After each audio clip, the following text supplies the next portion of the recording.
Welcome to Mission Evolution Radio Show with Gwilda Wiyaka, bringing together today's leading experts to uncover ever-deepening spiritual truths and the latest scientific developments in support of the evolution of humankind. For more information on Mission Evolution Radio with Gwilda Wiyaka, visit www.missionevolution.org. And now, here's the host of Mission Evolution, Miss Gwilda Wiyaka.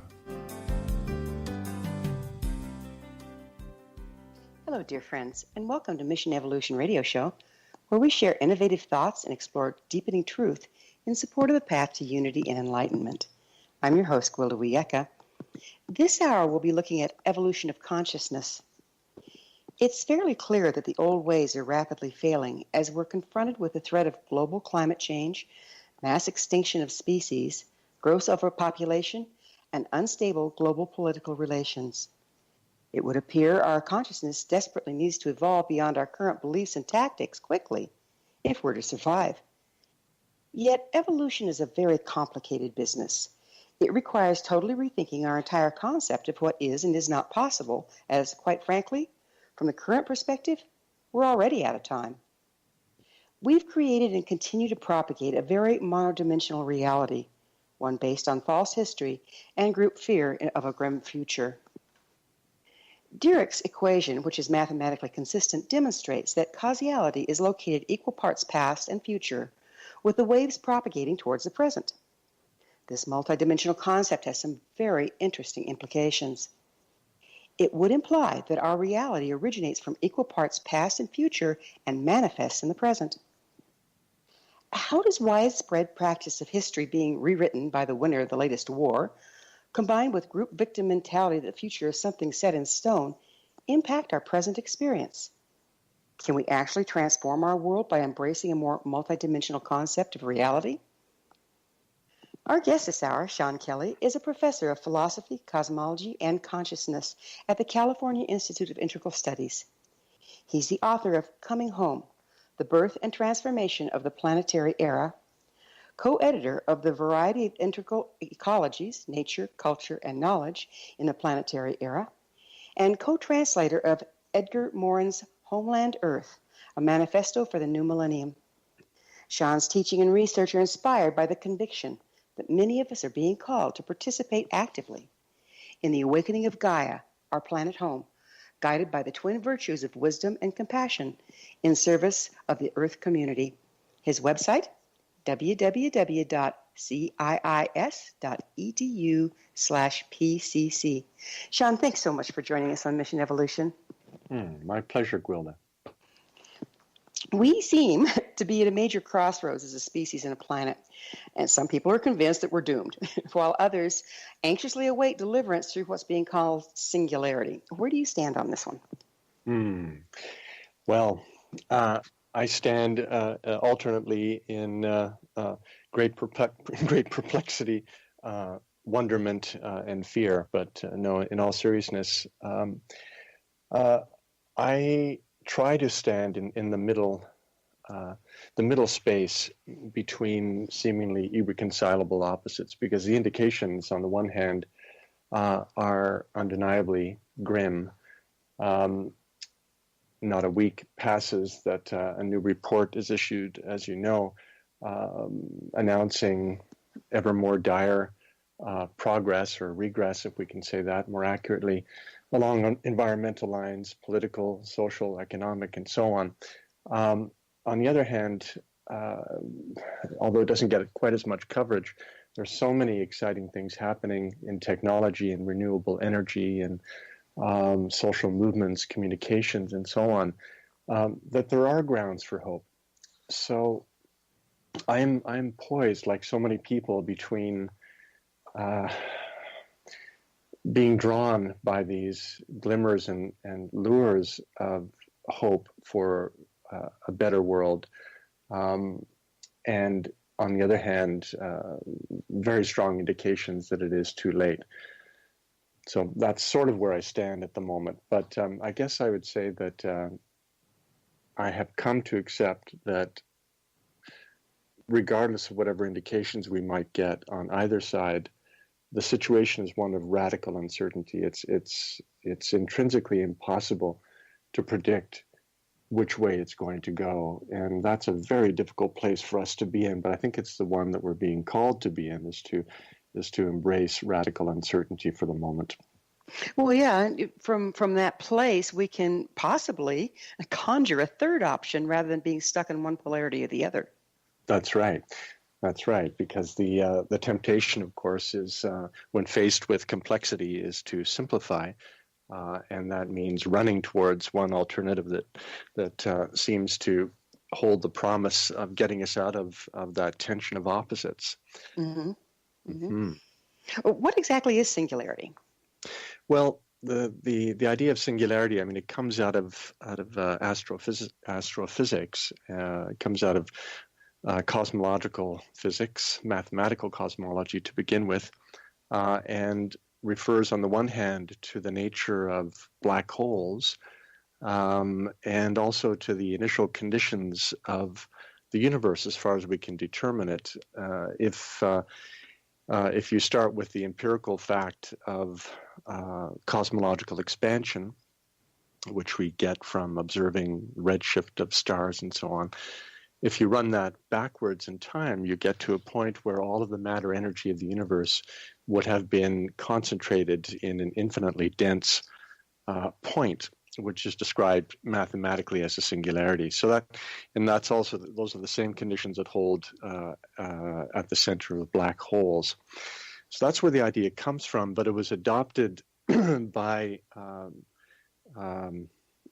Kurzweil, Ray Kurzweil, and others to describe a kind of strange attractor or lure toward which our contemporary technological society in particular is being inexorably drawn. And this is based on the observation of the convergence of several factors, but particularly communications technology, computer technology on the one hand, developments in nanotechnology and genetic engineering on the other.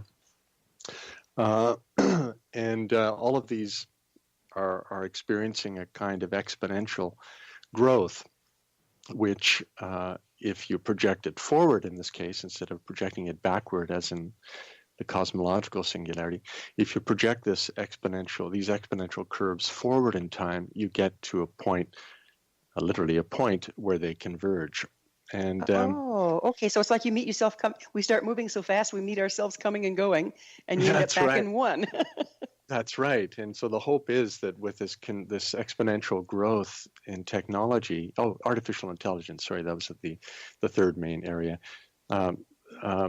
If you project forward to this point of convergence, the idea is that the computational power and the potential for generating energy and so on will be so great that we'll be able to clean up the mess we're in and solve all of our problems.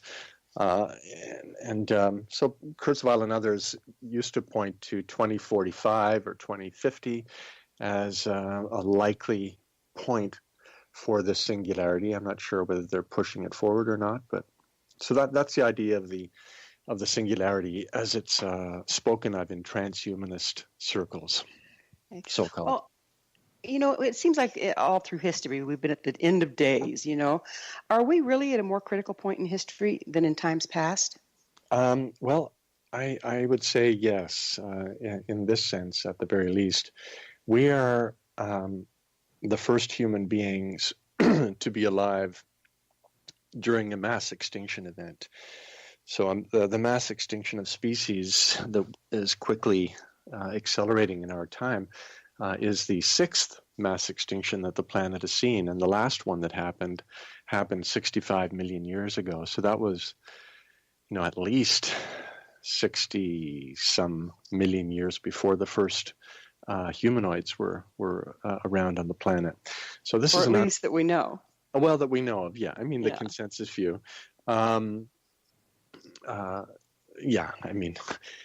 This would be an interesting discussion some other time. Maybe we could have. We can go down that rabbit hole later, right? That's right. Yeah. But we would appear to be the first Homo sapiens sapiens, at least. Maybe there were other humans before, but some other kind of humans that we don't really have any fossil evidence for. But we are the first Homo sapiens sapiens to ever experience a mass extinction event. So that's unparalleled in that sense.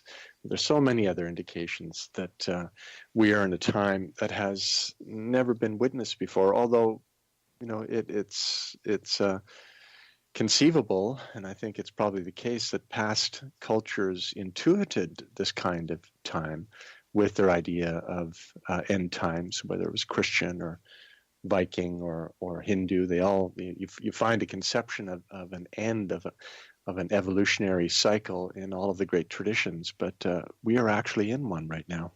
Yeah, and all those prophecies pretty much point to now. I mean, comparative mythology alone indicates that something's going on. Yeah, that's true. That's true. And but of course, people have, as you pointed out, have thought throughout the ages that the end was nigh, and they were wrong. But it seems like we actually might be right this time. We are in some kind of end That's time. a dubious honor, isn't it? Yes, that's right. We're going to have to pick up on this on the other side of a commercial break. Sean and I will return shortly, so don't you dare go away. You're listening to the Mission Evolution Radio Show. We're coming to you on the X-Zone Broadcast Network, www.xzbn.net.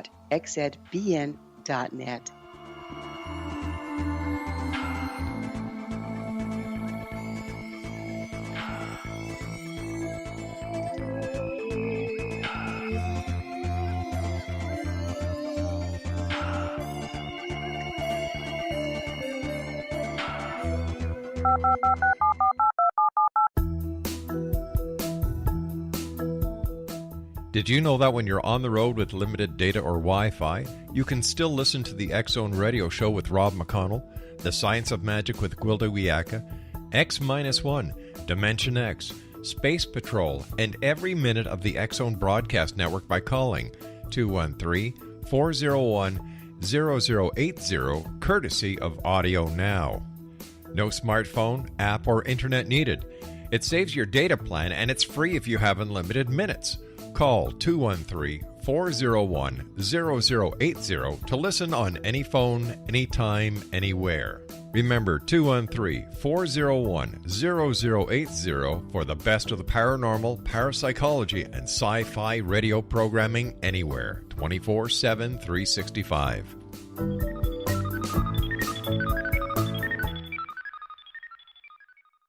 You have heard of the X-Zone? Now watch it on Simul TV. Plus 500 video games, live TV channels, free video on demand, worldwide, and more. Does this sound like tomorrow's television? Well, it is, but you can have it today, right now. It is Simul TV. Simul TV offers what the others only wish they could provide. 15 exclusive channels like X-Zone, sci-fi, and horror. We are worldwide. No other provider offers that. 500 built-in video games. No need to have an extra expensive system. We have them included. Free video on demand. Live streaming events from around the world. Interactive online network, and much more. Tomorrow's TV today. Simul TV. Sound too good to be true? Well, it's not. You can have Simul TV today. Sign up at simultv.com. Do it today.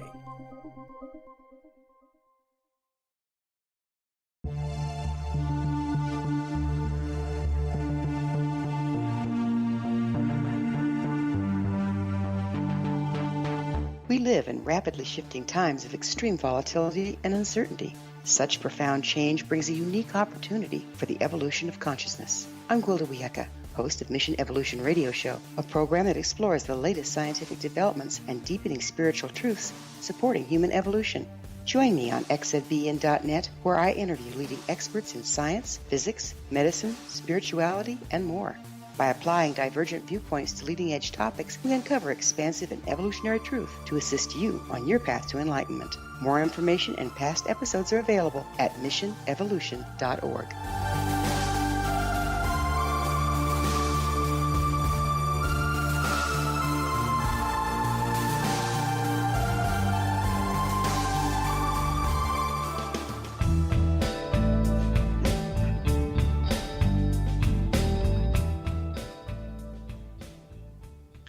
Welcome back. This is the Mission Evolution Radio Show dedicated to unification and evolution of consciousness. To stay abreast of all the wonderful information and tools we have to offer, visit our website, missionevolution.org. I'm your host, Gwilda Wiyaka, and our special guest this hour is Professor Sean Kelly. His website, www.ciis.edu/PCC. Sean, what do you think brought us to this place where we're, even though throughout history we've looked at, it's the end, is going to be the end, but looking out there, we have a lot of evidence. Instead of something that's just going to show up overnight, we have a lot of evidence of moving towards a very critical point. What brought us to this, do you think? Wow, what a great question. Well, when I think about this question, I can approach it from two opposite directions. In a sense, what has been pushing the process from behind, and on the other hand, what's been luring it forward from either above or from forward. Now, in terms of what's been pushing it from behind, I think the closest to us in time, we could point to Western industrial growth society. So, and that has been largely fueled by capitalism and by the fossil fuel industry. So we could go deeper psychologically and say it's been fueled by greed and lust for power and so on. The forces of empire. Of course, the forces of empire go all the way back to the beginning of the historical period, with the Babylonians, the Assyrians, the Romans, the Greeks, and then all the European empires. But it was not until about 500 years ago that the Western empires managed to exert their influence literally around the whole globe. So that initiated a radically new era in human history that I call the Planetary Era. More or less corresponds to the modern period. Now, once a planetary era is established and it becomes industrialized, then you get what many people call the Great Acceleration eventually, but particularly in the middle of the 20th century, leading to population explosion and these exponentially accelerating developments in technology and industry. If you combine that with a finite planet, and just imagine all of these exponential growth lines happening within a finite sphere, which is our planet home, then you come to inevitable chaos and catastrophe. So that's an image of what's driving it from behind. But we could also ask, is there some purpose behind it all? Is there some evolutionary telos or lure that is pulling it forward? And I believe that there is. And we could describe that as the planet itself, or Gaia herself, trying to awaken as a new kind of individual. So a planetary awakening, or Gaia rising, as I call it.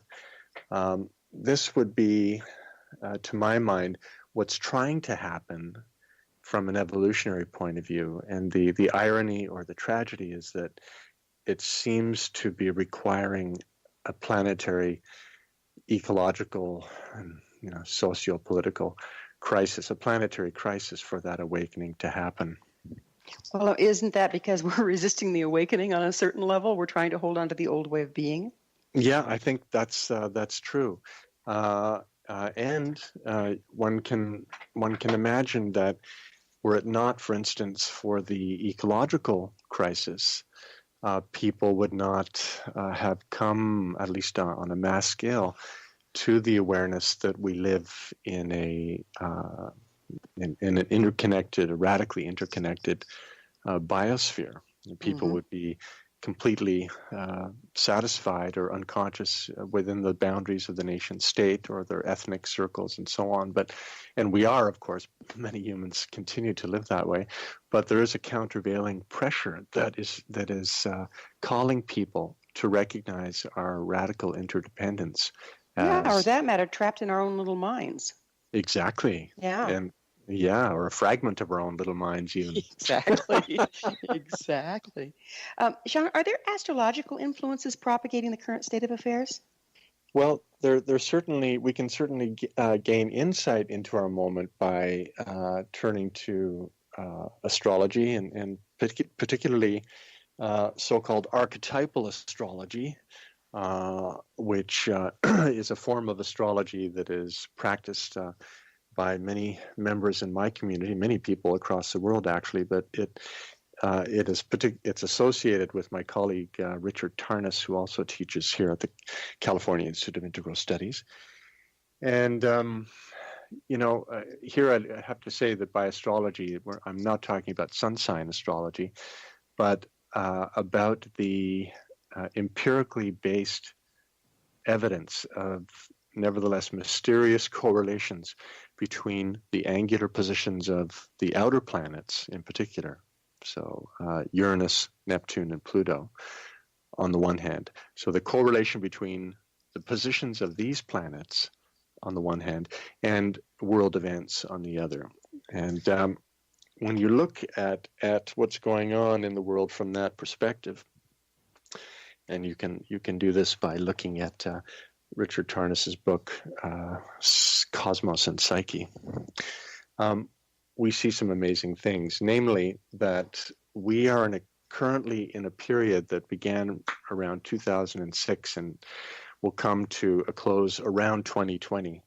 We are currently in a period of alignment between Uranus and Pluto. It's actually a square, a 90-degree alignment that hasn't been seen since the 1960s. So we're in a kind of resonant, a resonance with the 60s right now. And we can see this in terms of the repeating themes of the liberation movements, whether it's racial liberation, women's liberation, sexual liberation, and of course the protests against the war, the environmental movement.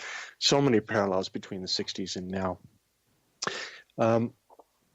So this is one thing that we can see, is this archetypal configuration symbolized by the planets Uranus and Pluto. Now, of course, one has to know something about what the meaning of these planets are to get a sense of that. Right. It's interesting that it does have such an influence and that we're able to track it. So that would indicate that some of this is kind of predestined in that the alignment comes back, and so we're under these influences.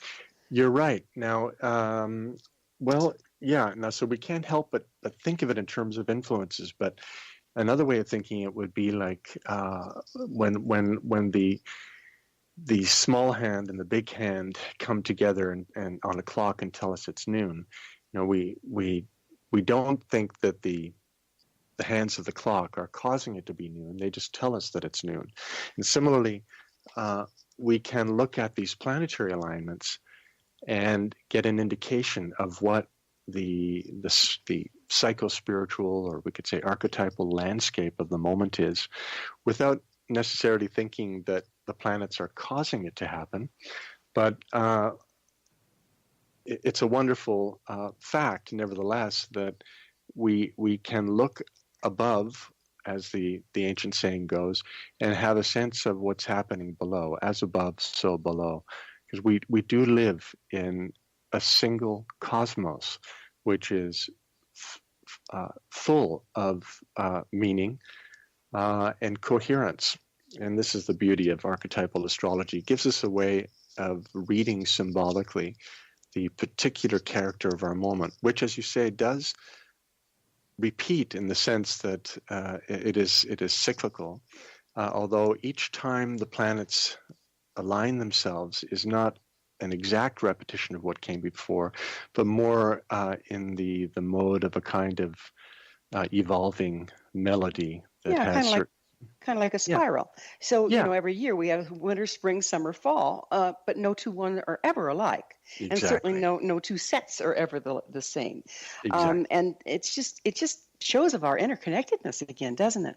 Oh yeah, it's wonderful, and of course, the intellectual elite and the mainstream are very allergic to astrology. It's as my friend Rick says it's the gold standard of considered to be the gold standard of superstition.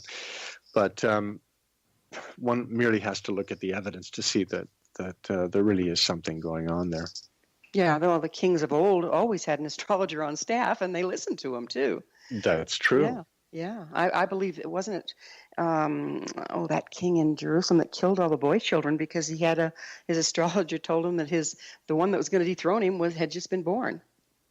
That's right. It was King Herod. Yeah, Herod. Mm-hmm. Yeah. No, we are the first culture. I say we, the elite, the scientific elite of the current culture and the media elite are the first humans in so many thousands of years not to take astrology seriously. Or anything else that has to do with our interrelatedness, because really that's what precognition is about, is reading the currents of our interrelatedness, is it not? I would say so. I like that way of looking at it. We are fundamentally interdependent, interrelated, not only on gross levels, but on increasingly subtle levels. And to the extent that we are able to tune in, you might say, or see into, or be brushed by these subtler levels, we can sometimes get indications not only of our present, but of the future. Time for another short pause. Sean and I will return to our discussion on the other side of this break. So now you stay right there. This is Mission Evolution Radio Show. We're coming to you on the X Zone Broadcast Network, www.xzbn.net.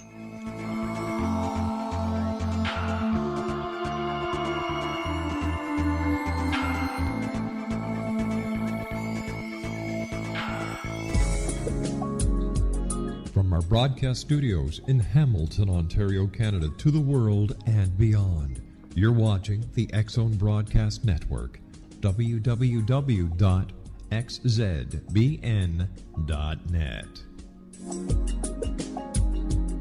AVS Media Den. You have heard of the X Zone? Now watch it on Simul TV, plus 500 video games, live TV channels, free video on demand, worldwide, and more. Does this sound like tomorrow's television? Well, it is, but you can have it today, right now. It is Simul TV.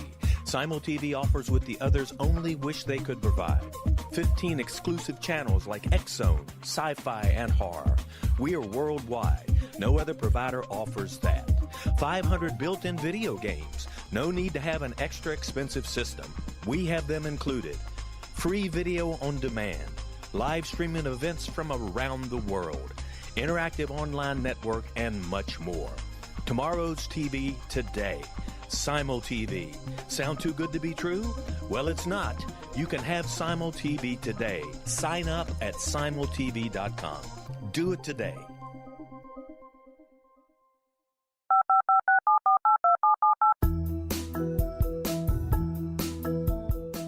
Did you know that when you're on the road with limited data or Wi-Fi, you can still listen to the X Zone Radio Show with Rob McConnell, The Science of Magic with Gwilda Wiyaka, X-1, Dimension X, Space Patrol, and every minute of the X Zone Broadcast Network by calling 213-401-0080, courtesy of Audio Now.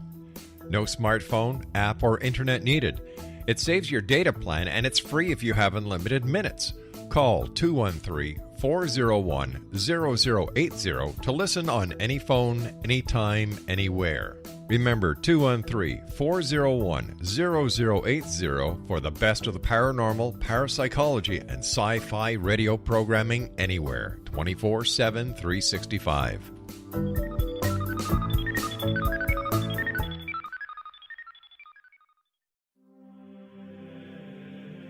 Rob McConnell here, presenting an overview for Nicholas Paul Jennings, author of a fascinating book, Amen.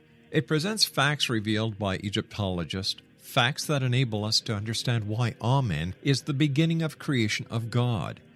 It provides recommendations for religious leaders of the major religions to unify their beliefs and teach the Word of God. Love one another. Amen informs people how mankind conceived God.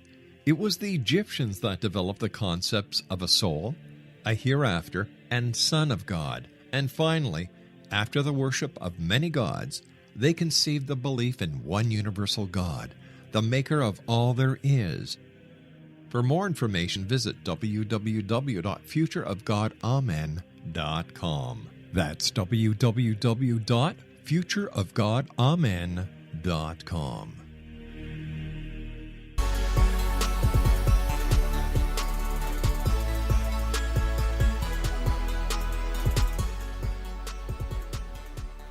Welcome back. This is Mission Evolution Radio Show, bringing leading-edge information supporting the path to enlightenment. Don't miss all the wonderful things we have to offer on our website, missionevolution.org. I'm your host, Gwilda Wiyaka, and we're speaking with Professor Sean Kelly. His website, www.ciis.edu/PCC. Sean, let's change gears a little bit. Do we create our reality? Let's go into that a little.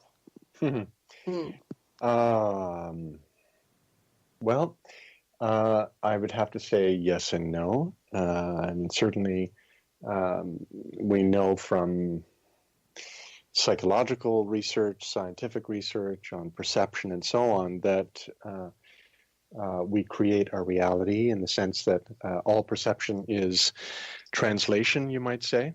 For instance, there is no direct perception without interpretation, and that happens right from the very first contact of photons with the retina, for example. So yes, we create our reality. At the same time, there is a reality that is not reducible to certainly my own mind and brain, as much as I have moments where I would like to think that I'm capable of including the whole world that way. But no, the reality, we could say, is that which resists me. So reality is the factor that resists being reduced to my own interpretation.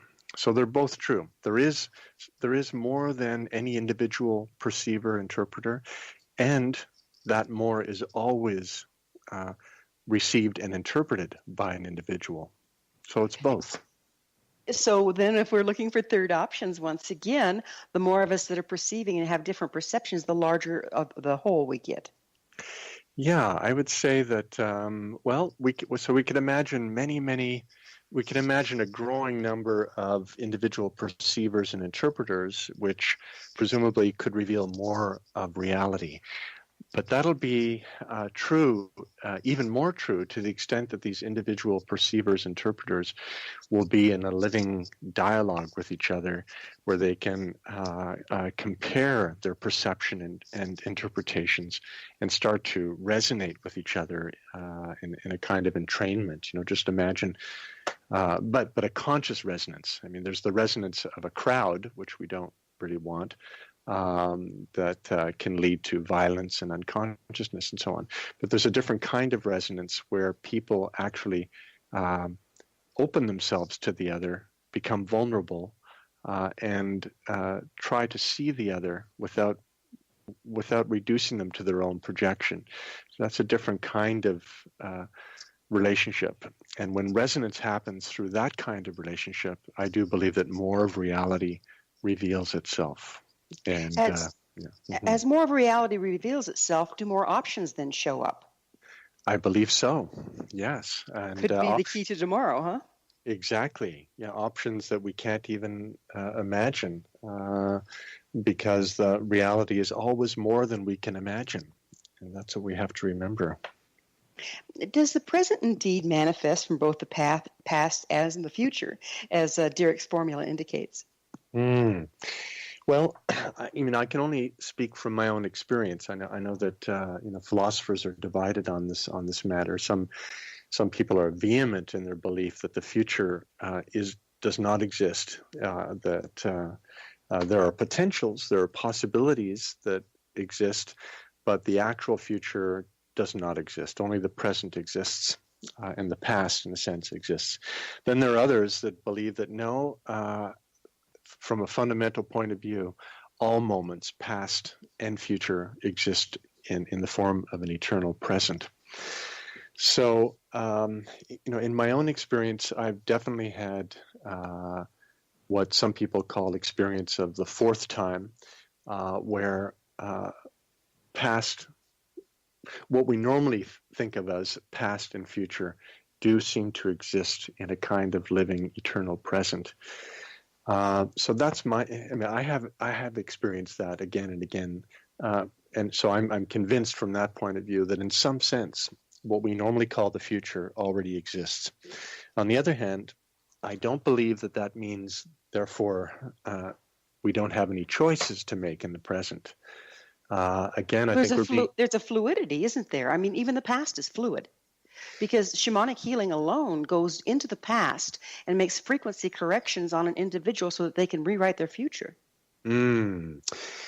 That is an interesting idea. Yes. Well, of course, I would love to believe that certain things that I've done in the past could be changed. Don't we all, right? Yeah. Yeah. And I do believe that the past can be redeemed, if we could put it that way. And in that sense, it's changed.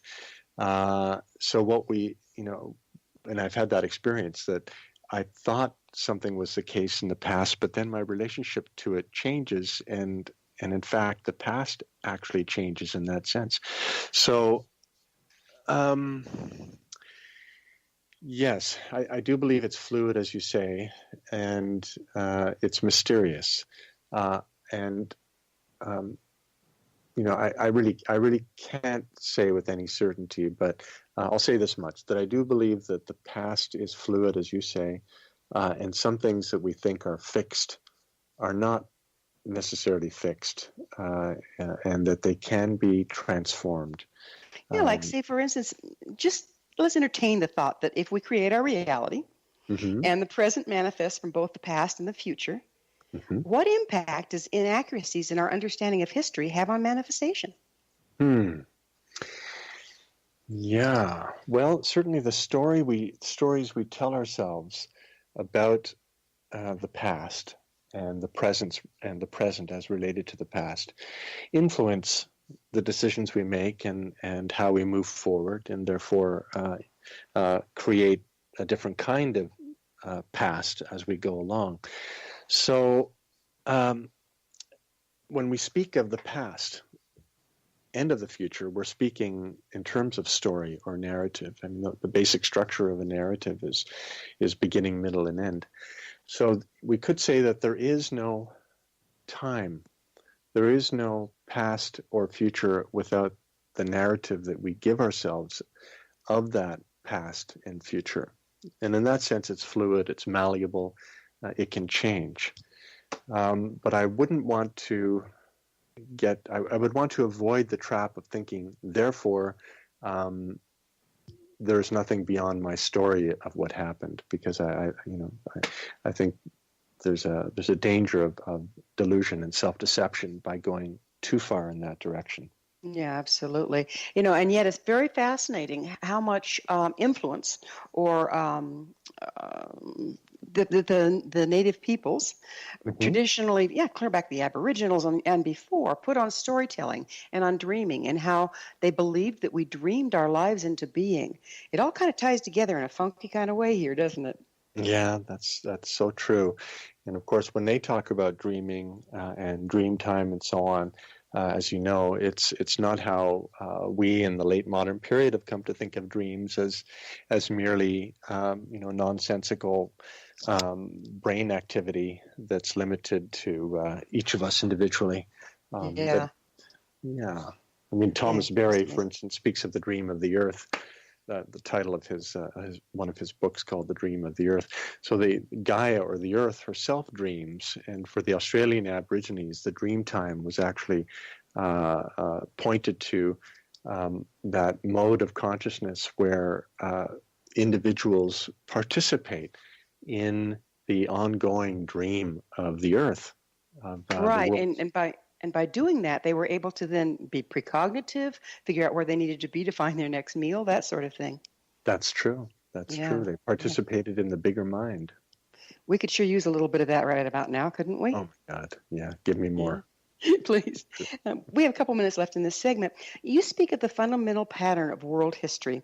What is that exactly? Yes.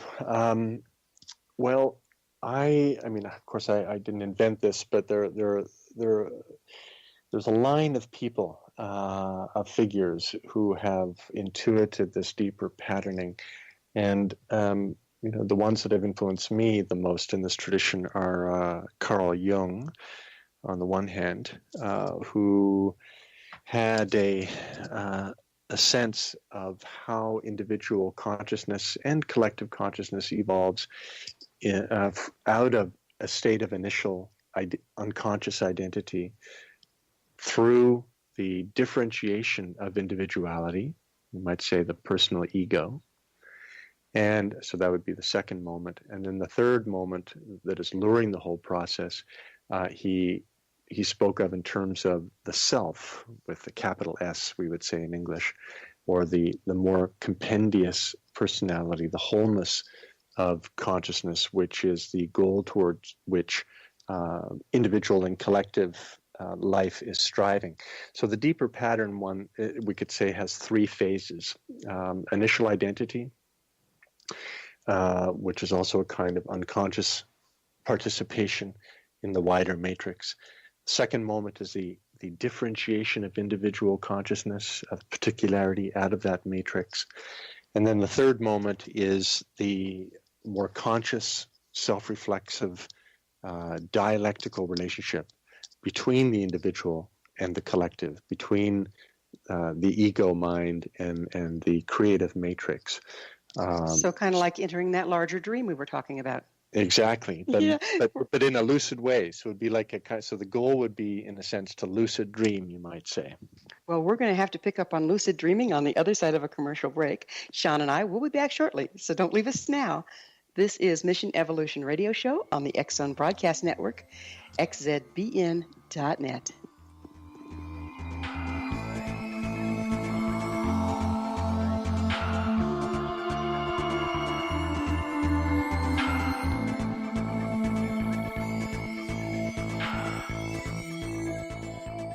You have heard of the X Zone? Now watch it on Simul TV, plus 500 video games, live TV channels, free video on demand, worldwide, and more. Does this sound like tomorrow's television? Well, it is, but you can have it today, right now. It is Simul TV. Simul TV offers what the others only wish they could provide. 15 exclusive channels like X Zone, sci-fi, and horror. We are worldwide. No other provider offers that. 500 built-in video games. No need to have an extra expensive system. We have them included. Free video on demand. Live streaming events from around the world. Interactive online network, and much more. Tomorrow's TV today. Simul TV. Sound too good to be true? Well, it's not. You can have Simul TV today. Sign up at simultv.com. Do it today.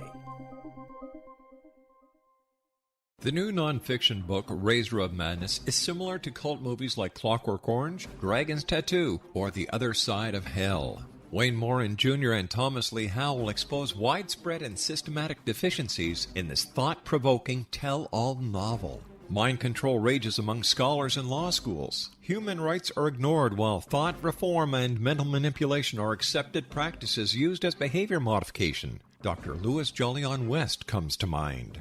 Media and public scrutiny shows that United States mental hospitals are in fact destructive murder industries. Razor of Madness expose novel details this epidemic through an in-depth professional and personal investigation. For decades, there has been a revolving door policy that still releases killers and pedophiles back into society. The maestro of mind control continues to haunt America to this very day. Razor of Madness is available in paperback or as a downloadable ebook at Amazon.com.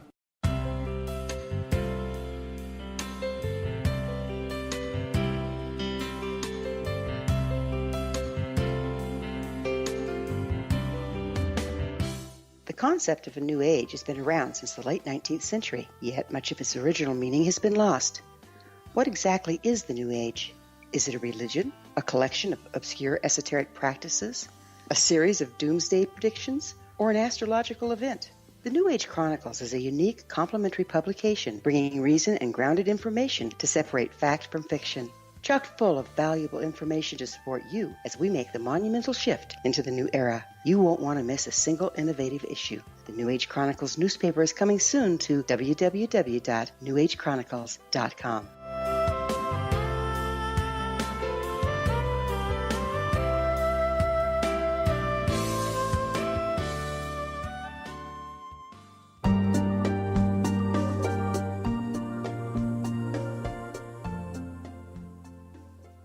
Welcome back. This is the Mission Evolution Radio Show, bringing together gifted people of service to the world. I'm your host, Gwilda Wiyaka. I always love to hear from my listeners. Email me at info@missionevolution.org and suggest a topic or a guest that's on your mind. I'm sure we'll all enjoy them. Our gifted person of service to the world this hour is Professor Sean Kelly. His website, www.ciis.edu/PCC. Sean, we were just about to get into lucid dreaming, participating in the whole in a lucid way. How can our willingness and ability to do that impact outcome as far as the grim future we started this episode with? Well, I guess, to the extent that we wake up or start to wake up or make even modest progress in waking up, then we have a chance at least of avoiding the worst. Because at this point, it seems as though, myself included, that we are all more or less sleepwalking towards the edge of the precipice. So, how do we wake up? That's the question. We don't necessarily have to literally start lucid dreaming, but if we are more or less, if our culture can be described as being in a kind of collective trance, then the hope would be that enough of us can wake up while we're awake, let alone while we're asleep, but just start waking up while we're awake, so that the culture itself will snap out of its trance. And if that happens... Isn't that kind of like creating a collective synapses? That's a neat image. I like that. So at this point now, of course, we are all already interacting collectively in a kind of coherent way. It's just that we're being guided by very unconscious forces and motives that are endangering the very fabric of life on the planet. So we need to create new synaptic connections in what Pierre Teilhard de Chardin called the noosphere, or that newest and thinnest planetary sphere, the consciousness or mind sphere that is now permeating even the biosphere. So that the planetary noosphere needs new synaptic connections, because at this point the planetary brain is pretty much dominated by its reptilian and primitive limbic system. The planetary neocortex is struggling to form itself. So you speak of the big picture thinking. What is that? Mm-hmm. Well, big picture thinking, particularly as we try to do it here at the Philosophy, Cosmology, and Consciousness program at the California Institute of Integral Studies, is, first of all, asking the big questions like, why are we here? How did we get here? What is the meaning of life? What are the deeper values that are driving the whole process? And we can ask these questions from a variety of perspectives. We can do it by looking outward cosmologically at the physical big picture. So how did the physical universe come about, and how did life on this planet come about? Where are we now? But we can also do it sort of looking inward at consciousness and the specifically human phenomenon. What does it mean to be a human being, and so on. So these are the big questions in the big picture. But for me, increasingly, I realize that although we can look at the big picture in terms of the cosmos or even God or absolute spirit, I think we're being called ethically to look at the planet, in a sense, as our big enough picture right now. because that's the moment we're in. We're in a moment of planetary crisis, of planetary awakening, and it's the planet herself and all of her delicacy and mystery and complexity that is the frame, as it were, or should be the frame for our ultimate concern at the moment. So what is the importance of worldviews and cosmological perspectives in transforming our world? Yeah, well, as my dear friend and colleague Richard Tarnas likes to say, worldviews create worlds. So the world we're in is the direct result of a worldview and of an evolution of worldviews, particularly, as we were talking about earlier, the one that came out of the modern Western industrial growth society. So if we stay unconscious of worldviews, then that means we are creating a world without even knowing we're doing it. And as some of us know, actually, as many of us know, I shouldn't say some of us, many of us know on the planet that we have created and are continuing to create a world that is suicidal, that is unraveling the very fabric of its own life. So if we can become conscious of that creative, destructive potential of our consciousness, of how our worldviews are creating the world we're in, then there's a hope, at least. There's a chance that we can create a different world. We can start to heal the self-destruction that is accelerating in our time. Is a sustainable planetary culture even possible at this time? There are moments when I say no, because it just seems impossible. But I do believe it's possible. I wonder if there's this wonderful quote by my mentor and friend Edgar Morin, this French philosopher, that really speaks to this question. I wonder, is there time to read it? Do you think it's a little? We have about 3 minutes left. Okay, well here it is. I just found it here. So he begins with a line from Heraclitus, the ancient Greek philosopher, who said, "Without hope, you will not find the unhoped for." That's Heraclitus. It's a bit paradoxical. Mm-hmm. This is what Morin says. "I often cite this magnificent phrase. I find it more relevant than ever, and it comes to me every time I lose hope. We find an echo of it when Mark Twain said, 'They did not know that it was impossible, and so they did it.'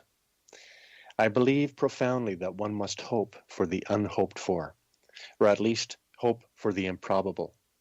How often, in times of war and of peace, in the lives of individuals and societies, has the probable not been realized, while the improbable has come to pass? Today, with the economy become insane, with the degradation of the biosphere, the multiplication of arms of mass destruction, and ethno-religious convulsions, the probable is that the mad course our planet is following will lead to a chain reaction of catastrophes. Should we then conclude that there is no hope? The probable is not the certain, and in my weakness, I strive for the improbable."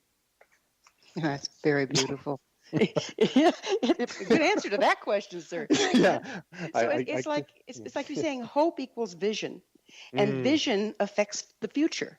That's right. It's it's not a kind of blind hope saying that regardless of the evidence, I'm convinced that we're going to be saved. No, it's what Joanna Macy calls, another luminary that friend and mentor and great inspiration to our world. She calls active hope. So an active hope is a position of the heart mind where knowing full well the improbability and the risks at stake, we nevertheless assert with our will what we choose to affirm as right and true and good. And in this case, it's the truth of life, the goodness of life, of our radical interdependence, the beauty of life and of love. And we choose to fight for that, regardless of all evidence to the contrary, that the battle is already lost. So you're saying there's two types of hope. One is active, and the other one is kind of like a victim stance. Oh, I hope it works out. Exactly. Yeah. Exactly. Yeah. How profound is that? How profound is that? Well, we're just about out of time, but we're kind of back where we started. Can we turn this thing around and create our own deliverance? We can choose to walk forward with arms linked, arm in arm, and creating, at least we'll create that kind of future where we will be together in solidarity with open hearts, ready to face whatever this mysterious world has to offer. We can at least do that. And then you're creating that group mind that has more options than what we now see. Exactly. How fun is that? Sean, as always, time has flown, and unfortunately now we're out of it. Thank you so much for coming on the show and sharing your knowledge. Oh, it's been my pleasure, Gwilda. I look forward to doing it again sometime. I hope so, yes. Our guest this hour has been Sean Kelly, Professor of Philosophy, Cosmology, and Consciousness at the California Institute of Integral Studies and the author of Coming Home, The Birth and Transformation of the Planetary Era. His website is www.ciis.edu/PCC. Remember to join our email family to stay abreast of all the exciting new things we have coming up at missionevolution.org.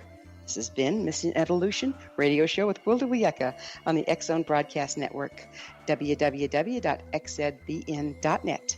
Join us next time as the mission continues, bringing information, resources, and support to an evolving world.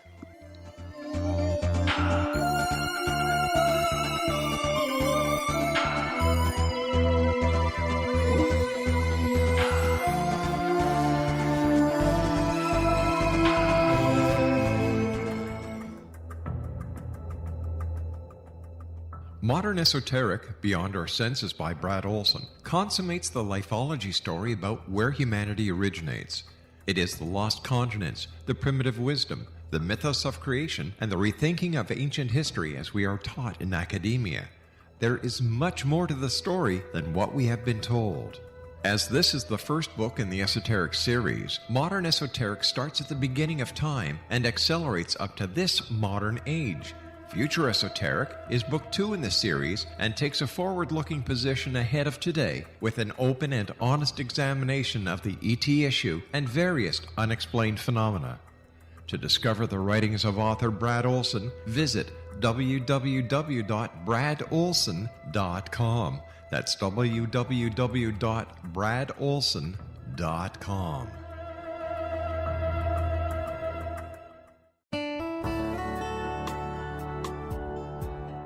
Are you or is someone you know struggling with addictions, depression, anxiety, relationships, low self-esteem, lack of confidence, grief, success, and prosperity? Do you know that your subconscious belief plays a big role in the outcome of your hard work? We can help you permanently change the beliefs that may be the reason for your struggles and failures. We care about getting you the return on your investment and the results you are looking for. We can help you be free of the limitations of your past and in realizing your highest potential. We work with people by phone and Skype. For more information, visit us at www.ritasoman.com. That's www.ritasoman.com.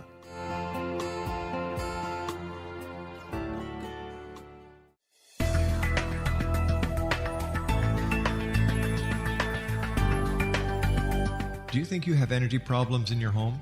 Do you feel better when you're away than when you're home? Joey Korn is a global leader in the world of dowsing who specializes in personal energy clearing and space clearing. He can help you create an ideal energy environment in your home no matter where you live in the world. Learn about his remote spiritual house cleaning services and much more at www.dowsers.com. You can get Joey's book, Dowsing, A Path to Enlightenment, as well as other dowsing books and tools, Kabbalah books, and Walter Russell books. Joey's work is really amazing. Go to dowsers.com right now. That's DOWSERS.com, or call 1-877-DOWSING. That's 1-877-369-7464.